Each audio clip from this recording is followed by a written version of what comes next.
Hello, everyone, and welcome to Tome of Uselessness. I'm Dan, just doing a solo episode here on some of the stuff I've mentioned in some of our previous episodes with Devin and I. Some shows and what have you that I want to highlight, talk a little bit about more because, we weren't doing episodes about it, but I thought that they were worth discussion, as it were. So I'm recording the day I just went and saw Rise of Skywalker, so I was going to talk about that, and The Mandalorian. It's a Friday today. Just aired its last episode, or it was available on Disney Plus. So I'm going to talk about The Mandalorian as well. But I figured I'd start with The Watchmen, which I've mentioned several times over the last little bit. So I do enjoy the graphic novel very much. I'm not a huge diehard fan. I didn't grow up with it in a sense, kind of thing. I came to it, later. Very much enjoy it. I've read it a bunch of times, and I think I'm going to do a reread. After the show just finished here, because it's really good. And the Zack Snyder movie, it's decent. I mean, it's not direct, but it's still a really good adaptation. Obviously, it has some, stylized choices in here and there that aren't great, but it still works well, I think. But the show was airing on HBO. There was 9 episodes of it, and it was written by Damon Lindelof. And like I've said a few times, where when I first heard this was coming out, they had a montage of trailers, of upcoming shows that, after Game of Thrones was going to end. And I remember seeing it and I was like, wow, that's kind of weird. It looked really different. It obviously didn't have, superhero-esque type characters, if I recall, the main trailer. And I was just like, what would they do? It was almost like morbid curiosity.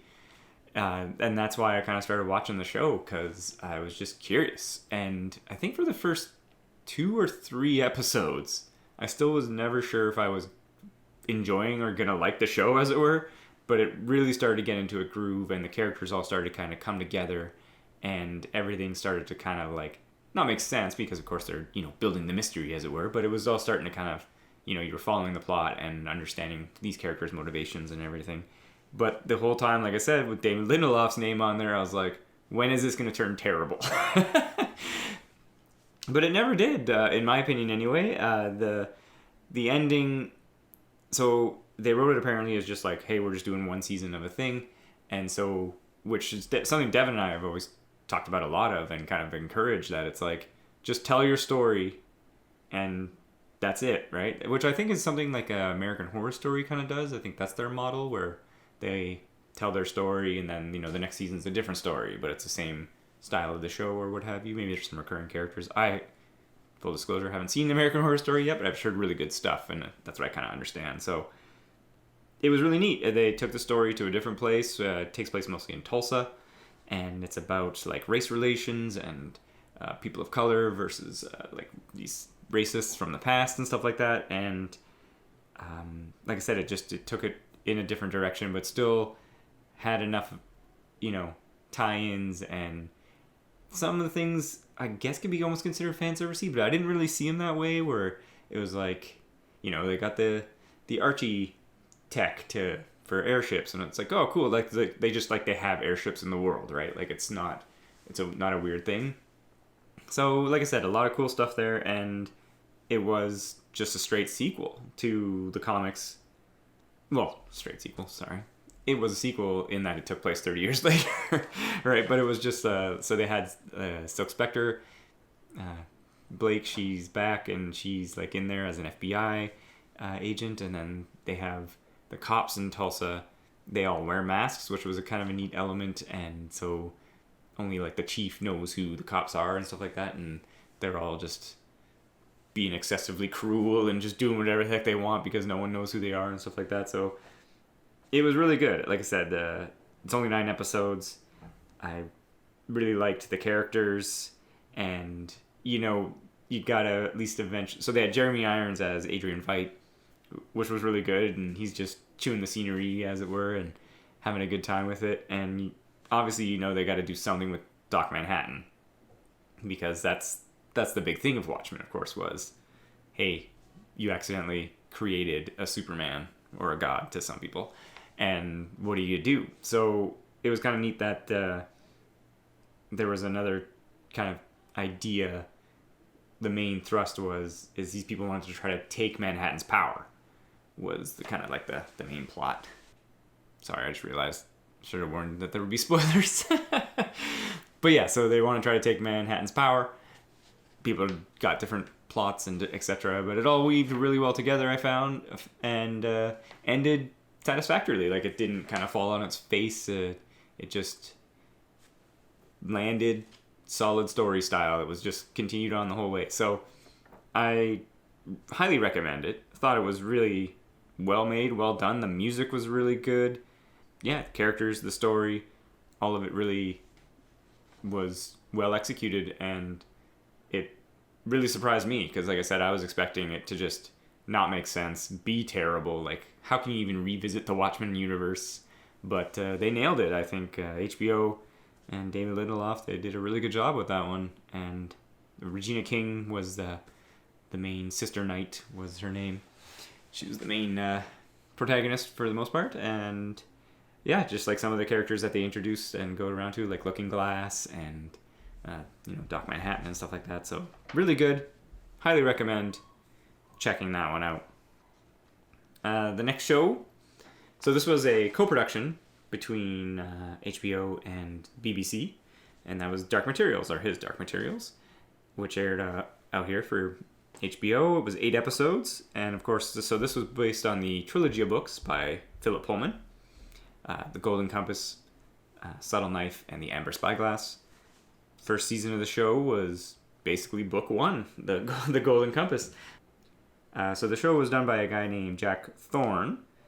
I have read the books, but not for a little while. So I couldn't determine kind of what was, changed and what was altered for show versus book kind of thing. And obviously they updated some of the look of some areas and the tech to, reflect the times, because in the story they do travel to our universe.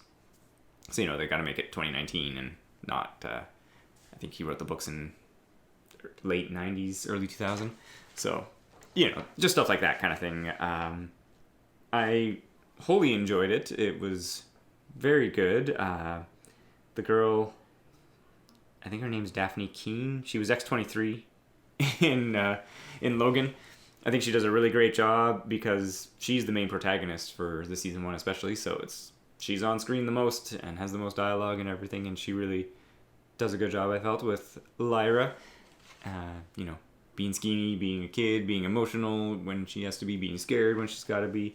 And I really liked how the show very much felt like it captured the tone of the books and stuck really well with, because the books have a very suppressing of knowledge bent, right? So they're like the whole magisterium.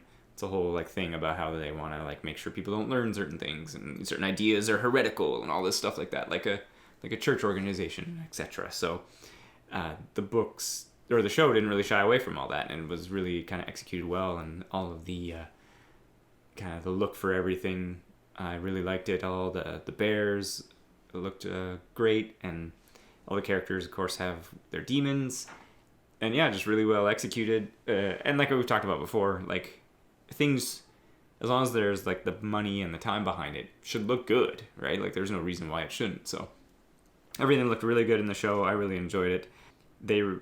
I did know, because again, I've read the books, but that they were seeding ideas from book 2, in season 1, right? So they were already introducing elements that are eventually going to lead into season 2, and they, as far as I understand, have already, or at least they were filming and are already possibly finished filming season 2, or at least chunks of it, because of the age of Lyra.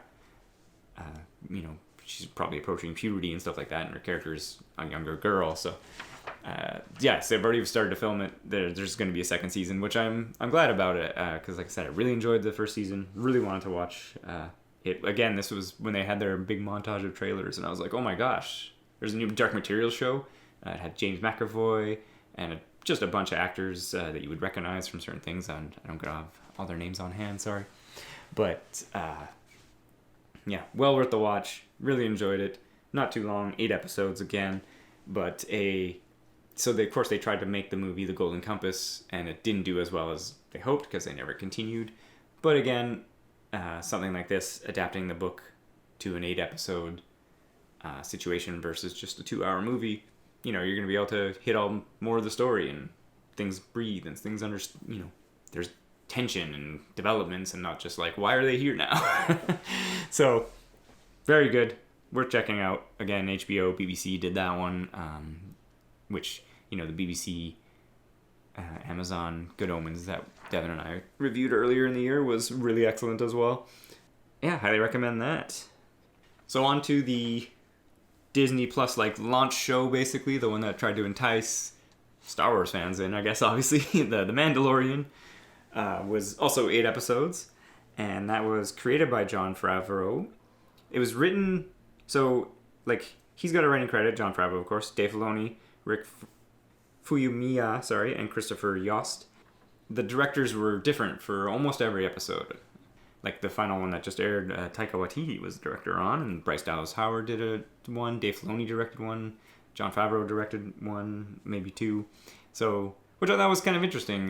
Not a lot of shows these days would do that, have different directors per episode. Maybe, you bring somebody in for a guest spot, but you got your same guys. But so it was that was kind of cool. But I didn't really, everything was really executed well. Solid job. The basic premise, of course, of the show is a Mandalorian bounty hunter, and he's just doing a bounty at the beginning, and things take a little bit of a twist, and he decides they want a little baby Yoda, as everyone says, and he's like, you know what, I'm not going to give that to the Empire. And then so his life kind of turns upside down, and then he goes just on a series of individual adventures to try to just make his way through the galaxy. So it was really good. It's kind of interesting that it's just scaled back, but the elements that are presented, they're there for story reasons. It's not just dangling and fan servicey for no reason. And Pedro Pascal, he is our main character, Mandalorian.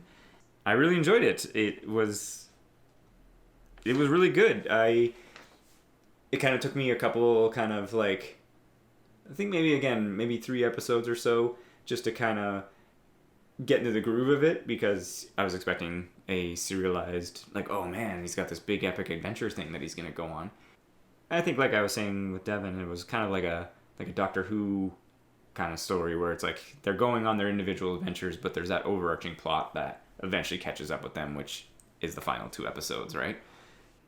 Which was good. It worked really well for this character, because he's just space bounty hunter man, right? He's a gunslinger, he's a mercenary, he's just trying to make his way, and his skill set is combat. It's what he's good at. So we get to see him do some of that, and he encounters some stuff and some wrinkles, and you got the baby Yoda, helping him out every so often with some force powers and stuff like that. So it was good. I really enjoyed it. It was interesting to see, because again, I didn't really look anything up previously to this. In fact, I had very little kind of oh man, I gotta see that. I was I'll see it eventually. And so I didn't know Carl Weather was in there, and Gina Carano, and Nick Nolte was a character, and just like I said, all the different directors that were involved. So it was a pleasant surprise, very enjoyable, kind of interesting to see. They seeded some elements for a continuation, and then it's he's the one other Mandalorian that we're more familiar with. She's he's a foundling now, and you either have to bring him back to his people, or you got to raise him and stuff like that. So and then they set up elements of the Empire that are still around. Because I didn't know going in either when this show was supposed to be set, right? Because it's now, especially with the new trilogy of movies, that it was there's this huge time gap, or what are they doing? Or are they going back to the, Empire, stuff like that. So apparently it takes place 5 years after the second Death Star is destroyed, which I could be wrong, but I think that's what I was reading, and I was kind of hoping it would be later. I was kind of hoping it would be almost closer to The Force Awakens kind of time, because it's that's your time. You guys own that timeline. You can do whatever you want, and then there's no need, or there's no kind of well, then, these events occurred around this time. It's no, this is all blank slate to you guys, because they jettisoned all of the other stuff made it Star Wars Legends and stuff, right? But so I mean that's like a minor thing, but I think again it kind of works because it's like there's some Empire elements. I think that, again, the reason I was hoping a little later, because then it's like, oh, are these people like, you know, they're trying to revive the Empire in some way, but like because it's 5 years later in this, and they're just like, oh, the Empire showed up, and it's like, well, how are they the Empire still around? Like, where's the Republic, right? So again, that's not what the show is really about, but it's like these kind of outside questions. Also, the bounty hunter fob system seems wonky to me, because it's like he gets the job and you get this fob, and then it's like shows people the way or tracks them somehow, where it's like bounty hunting. I guess maybe there's technologically advancements, because before it's like you gotta track them down. There's no like, hey, he's there kind of thing, right? So that element I was kind of like, but it's used just in kind of like a story way, where all the people that had the baby Yoda fob, it all activates after he reneges on giving it back to the Empire. But that's about it, really. I don't want to get too spoilery, like I was saying previously. I enjoyed the action. I enjoyed the set pieces, and every episode kind of had like a big thing. Like they do like a Seven Samurai plot, and you know he runs into some Jawas, and then he's got to deal with them. And like I said, a lot of fun stuff, a lot of cool elements, and just some. It's kind of just weird that it's. How is it so hard to make Star Wars content? Like Stargate, which I'm a huge fan of, based off of one movie, and then they made like 10 seasons of a show, and then Atlantis, which was, I don't know, 5 or 6 seasons.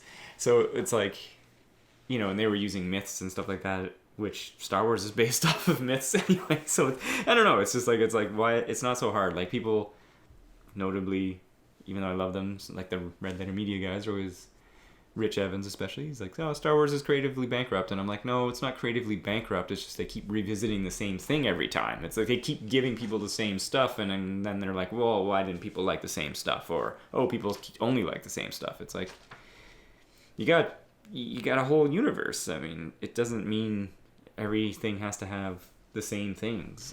I don't know. I don't want to get onto a big rant and tangent about it before I get onto the movie. Mandalorian, 8 episodes on Disney Plus. I assume because Disney owns everything and they would be smart about it, is I was kind of like felt a little bit of like every episode is 40 to 48ish minutes or whatever, and I was like, oh, this is just ready for syndication to be placed on TV, because once you add commercials it'll come out to that even hour, and I was like, oh, that just smacks in the face of other streaming shows where it's like it's an hour-long show. But you know, they're figuring themselves out, and like I said, it was their first kind of offering in this arena, so I don't think they're just unsure, like, would people even like it, and how much money do they spend on it, right? It's because the movies have had some ups and downs, let's say, and so they're just not sure what to do with the content, really. So I don't know. I would like to see a second season. I hope they make it. I didn't really research if they're planning on making more. Like I said, the finale just aired, so I hope they do, and would want to watch more. Which leads me to, so I did the Star Wars double feature, Rise of Skywalker, which directed by J.J. Abrams, written by Chris Terrio and J.J. Abrams, and it's the final movie in the Skywalker trilogy, I guess. The new Skywalker trilogy. I know it's all supposed to be their arc, as it were, from all the way to episode 1 to 9. Okay. The Last Jedi had some issues, let's say. And I don't know, it just like didn't feel like ever, like that story was so almost final in so many ways that it was like, what are they going to do, right? And again, I didn't research it. I was also oddly not excited to see this movie, because the best things that I liked about the modern 2 movies were Kylo Ren, Rey.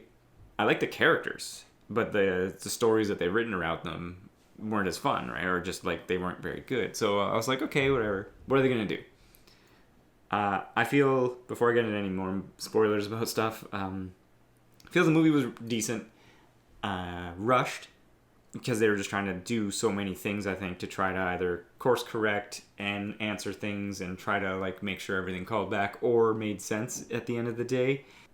which was weird because it's like, okay, you want to do that, but then they were introducing more things, and it was like, again, I guess to try to make it seem more expansive and big, but I think trying to go too expansive and big was part of its issue, which I'll get to, I guess.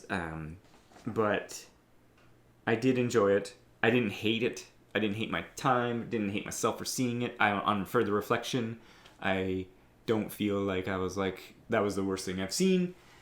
It was good, and I think because they focused on the things that made the Star Wars stuff good, in my opinion. I think, so again, the Kylo Ren, the Rey, Finn, Poe, their whole kind of dynamic and relationships and what have you was a good chunk of this movie, and that's what made it good for me. I'm just gonna say spoilers from here on out because I'll probably say something that either accidentally that'll spoil something, but I feel like my main problem with these sequel trilogies, I think the sequel trilogy, as people call it, is the same problem I had with the prequel trilogy, is that the structure itself essentially broken or wrong for the events to like line up correctly or to make sense. And I don't know if I'm saying my point well here, but there was just no time for things to develop, really. And introducing, in the first film, The Force Awakens, introducing Rey, Finn, and Poe, which again, as I've said, I never even knew that Poe was supposed to be a character that we were supposed to like, because he's, dies in the first 5 minutes, and I was like, oh, okay, cool, we got this other guy. And then he shows up again at the end, and I was like, oh, wait, he's supposed to be a dude? Whatever. Because it's like, why didn't he live or survive that crash, and then him and Finn have to escape the desert together? That would have been fun, too. Because then we get some more stuff, because they're really good together in this film as well, because it kind of implies that there is a time gap this time between The Last Jedi and Rise of Skywalker, so it's like they've been working together, and then they kind of have like they don't like some of their methods and stuff like that, and then they try to use Rey to, get her on either their side, because she's kind of like the, one of the new faces of the rebellion and stuff, or the resistance, or whatever they call it. But the structure itself, that it's like you're going to introduce these characters, but also have to deal with Han Solo, Luke Skywalker, and Leia, and it's kind of like, if you aren't going to introduce Luke in the first one, which they didn't, then the second one and the third one should have had more Luke Skywalker. Unfortunately, he's not in the third one very much. I would have liked him in it to be more, personally. And that's because he dies in The Last Jedi, right? So it's like, again, these people, they were just trying to work with what they had, in a sense. And the main problem I had was, half of this movie should have been in the previous movie. So again, they could set up some more stuff, and then there'd be more emotional weight to the plots and the antagonism and the whole, because they bring Palpatine back. And if you had seeded that in the previous movie, like, Snoke's dead, but then it was like, if they had done something, like, because you could have made that easily work instead of, because in this, you see a vat of Snoke's clones, essentially, and the Emperor, or Palpatine's like, I created Snoke, and I've been every voice, about behind the scenes and everything, and I was like, that's fine. But again, it was like, it just comes out of nowhere that it was not, again, look, again, those could have been reworked as a structure, and I get it, because this is the problem. It's like, the second movie was written and directed by Rian Johnson. They should have given him an outline. There should have been an outline the whole way through. And I understand that Kathleen Kennedy, who's the kind of the main producer here, she like previously working with Lucasfilm, it was, there wasn't that Disney Marvel-esque formula to follow or to try to like live up to. And now there is. And it's like, dude, if you're going to make a trilogy of movies, you map out your trilogy, right? Like, you don't just make your first one.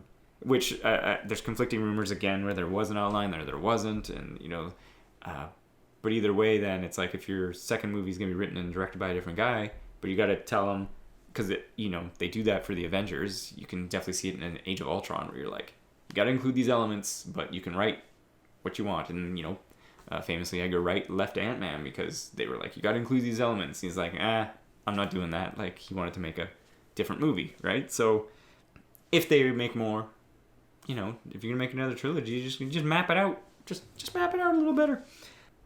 But yeah, like I said, it just felt like some of this should have been in the second movie. So then the third movie, we could be more emotionally invested and more attached to it. And my favorite stuff, like I was saying previously, is Rey, Kylo, Luke, Finn.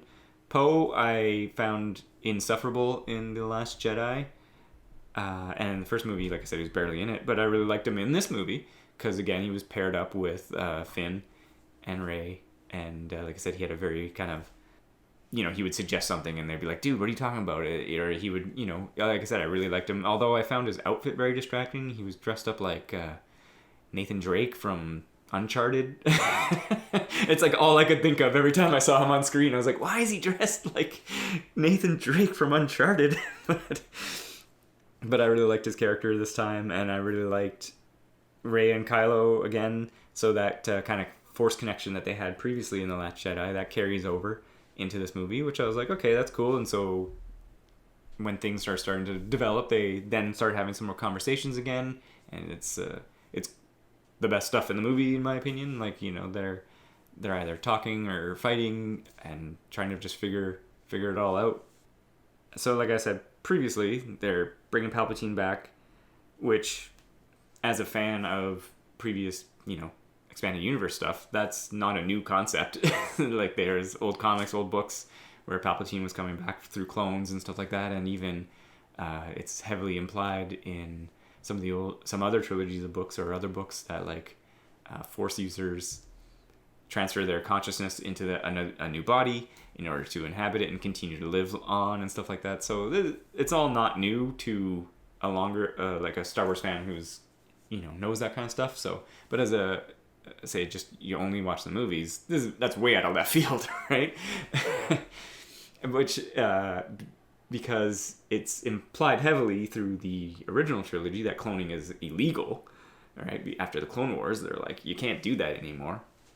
But so it could have very well easily been set up that, hey, he's cloning himself to continue to live and etc. Because his makeup and his face, like he's blinded and he's got this whole rig like keeping him alive, which was really cool.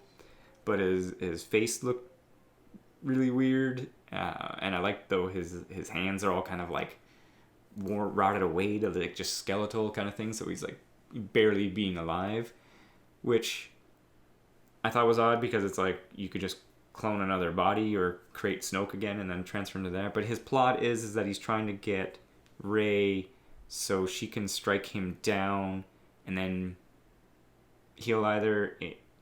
she'll join the dark side and then he can like take over her or not. It's not totally explained. It's just like she'll become the next Sith and then like the Sith will live through her, which I thought if he just was like outright like, hey, I wanted you here so I could just take over your body, because again, that's not a new concept. That's from some of the expanded universe stuff that is just like, I'm just going to take you over and I wanted you as a child to do that. It's like, cool. That would have made perfect sense, right? And then she's like, either like, I gotta like resist or, not follow the dark side. Because spoiler alert, sorry, again, she is Palpatine's granddaughter.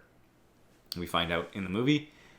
I thought it was an odd kind of thing, but I was also like, okay, kind of gives her some past weight that was being kind of thrown out previously, but it's just kind of like, okay, her parents knew and somebody was sent to try to get her, but that didn't happen, and she ended up on Jakku and all that kind of stuff like that. So, they try to answer some questions and stuff like that, which I, again, liked, but it was all very rushed. So it's like, I'm like reconstructing it in my brain, talking to you guys right now to try to just make sure it all kind of like, is that what happened?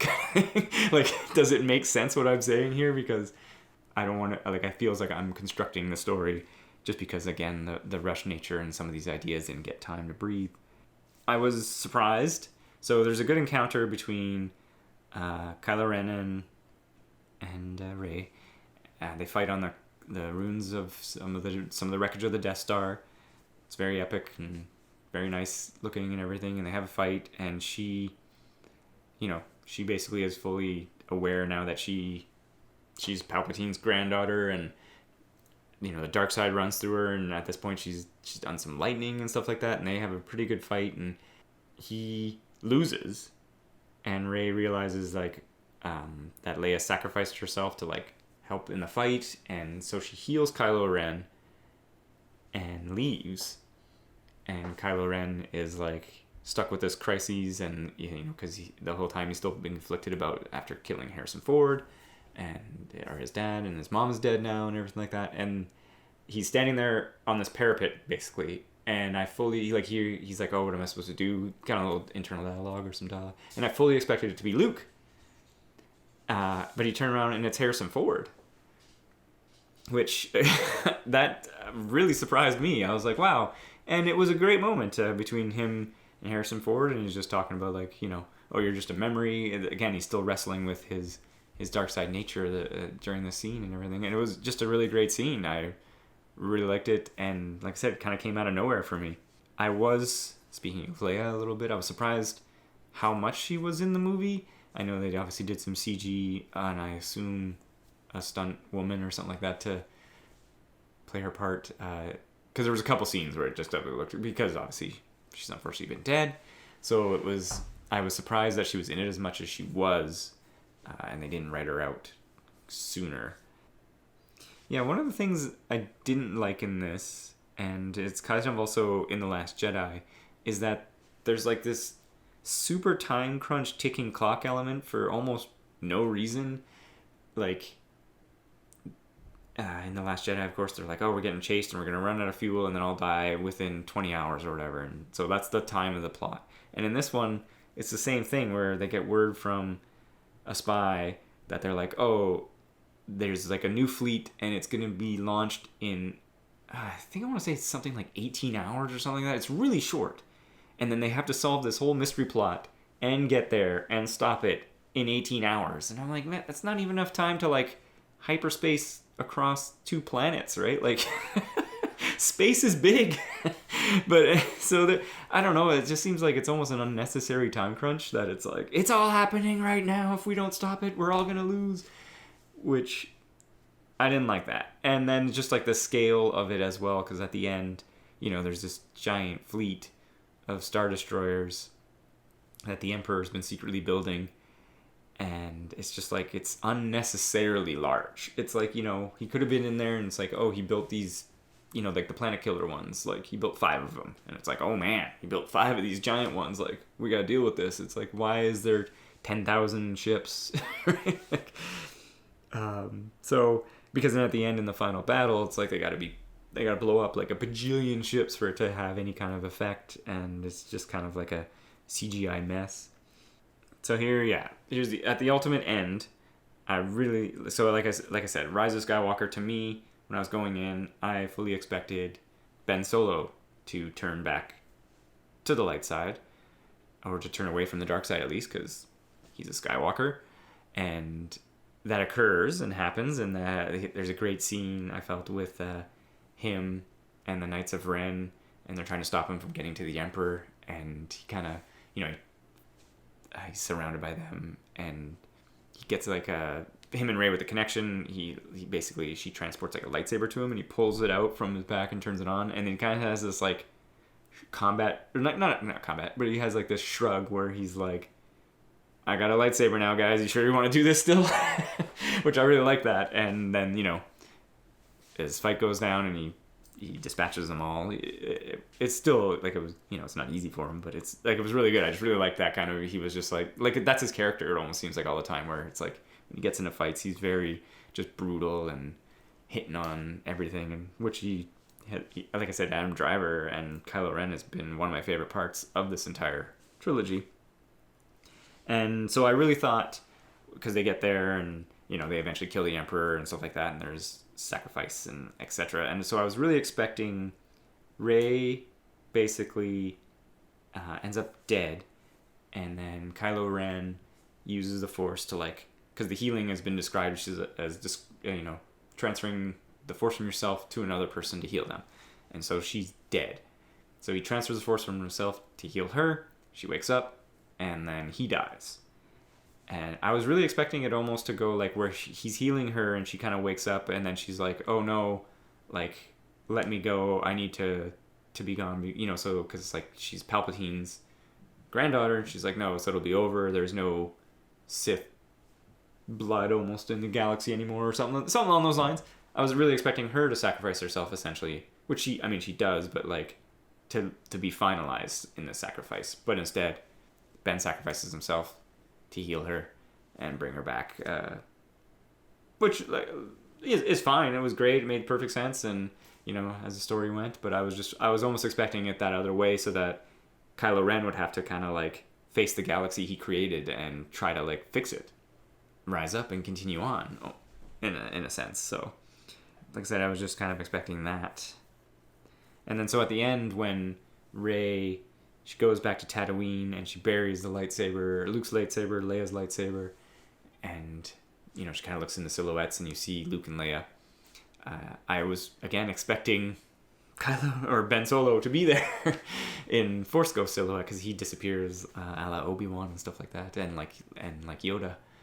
Again, I just thought that I was like, why isn't he there? He's one with the Force. It would show how, you know, his sacrifice and change and everything was for the good. But again, that's minor elements.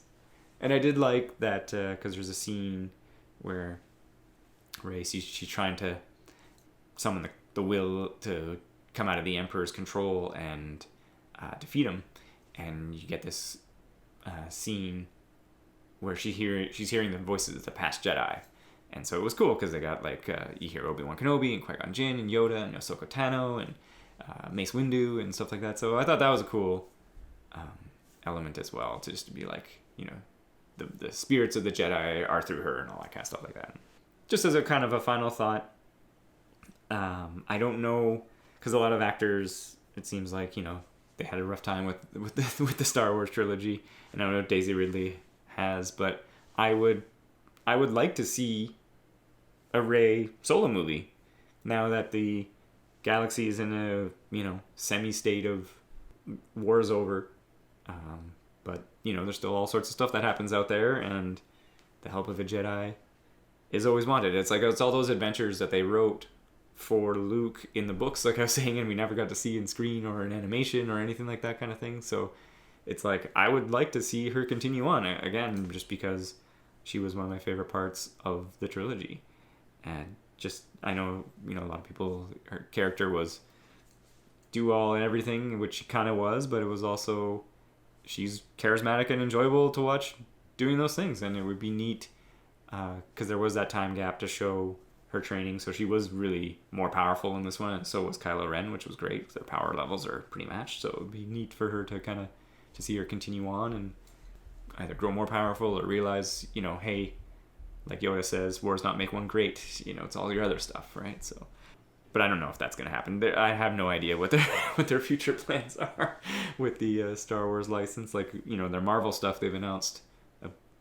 It's not that it's just announced, it's like you can tell they're following through, which of course with the Star Wars stuff they have announced so many projects. Like there was the Rian Johnson trilogy, there was the Game of Thrones guys, D&D, they were going to have a trilogy, and then there was going to be some spin-off movies, and so far we haven't got a lot of that. So they're really figuring it out, unfortunately, as a Star Wars fan, that it's like, Devin and I have talked about it to death, and I've ranted about it enough, but it's just like, do a Rey Solo movie, 2.5 hours, 2 hours and 15 minutes or whatever, of her figuring out a plot, fighting some people, trying to save some people, and then that's the movie. It doesn't have to involve this big arching thing and then 10 million ships in a space battle, just that. Anyway. So that was some stuff I've watched in my winter watching, I'll call it, I guess. The Watchmen, excellent.